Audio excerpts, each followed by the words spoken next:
I was diagnosed in May of 1998, and to my total shock, and I had a surgical biopsy and a lumpectomy, and then finally, a year ago, a bilateral mastectomy.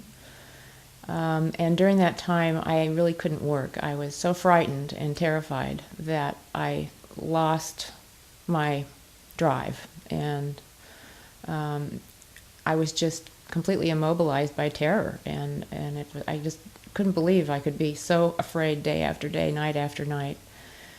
And and I was doing a little bit of painting. In fact, this piece right here, I had started in the process of having my surgeries, but it had completely different colors and didn't have all of these cellular shapes around it. And I guess it was about maybe 4 months after my last surgery that I started feeling like I wanted to, passionately get back into my art.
I discovered I had breast cancer in 1992, and I had surgery, chemotherapy, radiation, and I sort of expected the worst and thought my art career was at an end.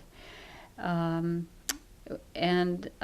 was pretty depressed for a while, but I discovered chemotherapy wasn't all that bad, and I could paint, and painting became extremely meaningful.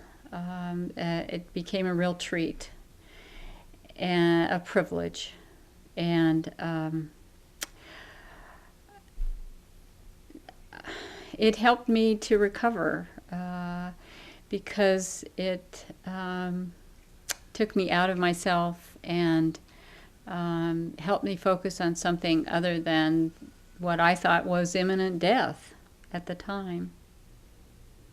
2 years after I had completed my cancer treatment, and all of a sudden these images started coming, and I remember I painted the first one, and she had one breast and she had this big scar on her chest, and I thought, can I really do this? Can I really do this?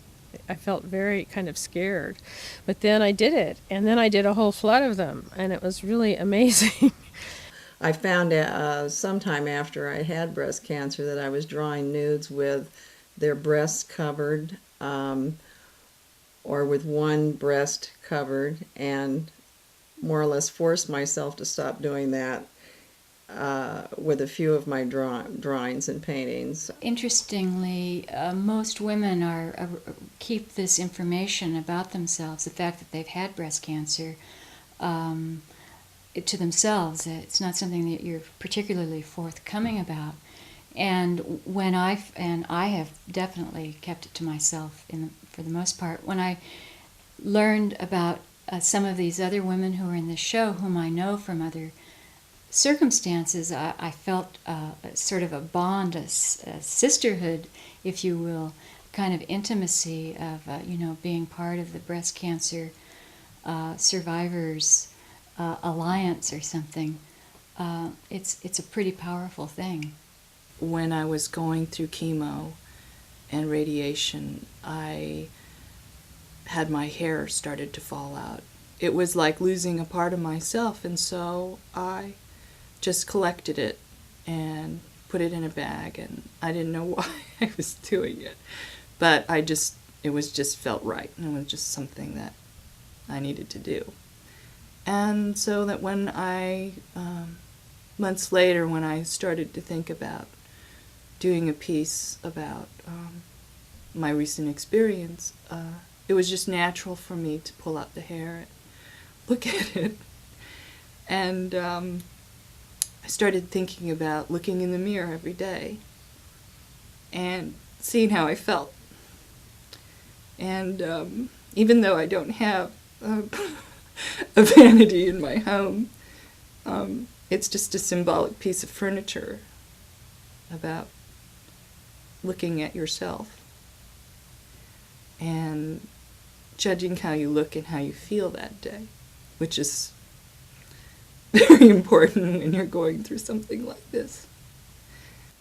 I think what I learned from surviving cancer is that life needs to be a balance, and I think there's so many people that work and work as I was doing and not really knowing that balance. And I think for me, the balance includes things to feed my soul, which are doing things to help the earth and environmental projects and things with community, and also doing things that are personal, things that help my body. So I think it's really important to try to keep those balanced. After I got breast cancer, I did not have a show for a long time. I didn't want to feel under pressure. So it wasn't until 1996 that I had a show on a circus theme with two other women and painted Risky Business. I also call it the Ice Cream Cone Juggler.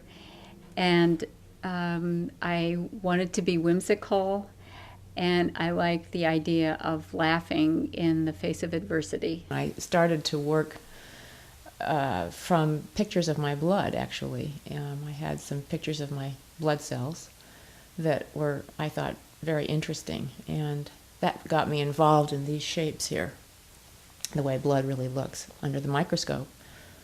And pretty soon, all kinds of feelings were coming out,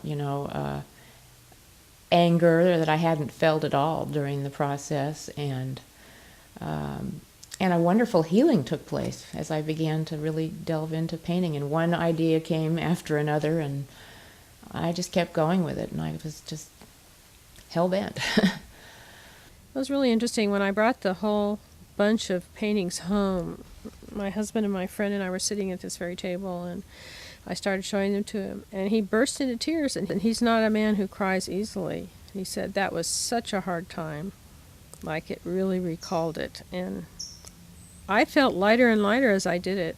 When you're painting or you're focusing on artwork, on sculpture or drawing or painting, I find that it's very similar to deep meditation. You shut out without trying everything else in your life, whether it's negative or positive, and you focus totally on what you're doing. When I first got the message from my doctor that I had a carcinoma, I had a period of time to stop and do some research and to make some decisions about my diagnosis and the role that I could take in making the proper decisions. I felt very blessed that I didn't have to rush into a decision. And during that time, I found myself making little talismans and amulets out of whatever was handy. and they all described the cancer leaving my body. And I thought that was pretty cool. It almost happened subconsciously. It was not a conscious decision to do that. It just happened. It was just part of coming to grips with this illness and what I had to do to get through to the other side of the illness. I think nature, growing up in California, the inspiration for me in my work comes from nature.